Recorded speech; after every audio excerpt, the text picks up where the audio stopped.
ፍቅረኛ እንደ ዘበኛ ነው የምታይ። ውበቷን ተጠቅማ ገንዘብህን ዘርፋ ልትሄድ ነው። ዛሬ አዳር ከኔ ጋር ነው አይደል? ፌቨን ረፊ፣ ፍቅረኛሽ እኮ ጓደኛዬ ነው። ይሄ ገገማ ነው ፍቅረኛ ዘበኛ ብትለው አይቀለ ደሞ እኔን የመሰለሽ ኬክ አግኝተህ ነው? እሺ ግን ቢሰማስ? ኡፍ አይሰማም እባክህ፣ እኔ ብር እቀበለዋለሁ። እሺ በቃ ዝም በይ፣ መጣ በኋላ እናወራለን። ቆየውባችኋ የኔ ፍቅር ብታይ እኮ የቤት ኪራዩ የደረሰ 10 ሺህ ብር አትሰጠኝም? እሺ ፌቨን፣ ጨዋታሽ አሁን አይበቃም? የምን ጨዋታ?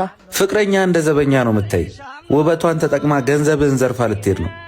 አሁን ግን ይበቃል። ዝም በለው የኔ ፍቅር። ባለፈው አብረን ደርስ ይለኝ እምቢ ስላልኩት ቢዘባርቅ ቻቻ እኔ ላይ እንግዲያውስ ይሄንን እንስማዋ። ዛሬ አዳር ከኔ ጋር ነው አይደል? ይሄ ገገማ ነው ፍቅረኛ ዘበኛ ብትለው አይቀለ? ፌቨን፣ ሁላችንም ገንዘብ እናሳድዳለን፣ ግን ደግሞ ላባችንን ያፈሰስንበትን እንጂ ክብራችንን የሸጥንበትን አይደለም። ለወደፊቱ ገንዘብን በውበትና በተንኮልሽ ሳይሆን በጭንቅላትሽና በጉልበትሽ ፈልጊ። ያኔ ትከበሪበታለሽ። ቀረውባችሁ። እሺ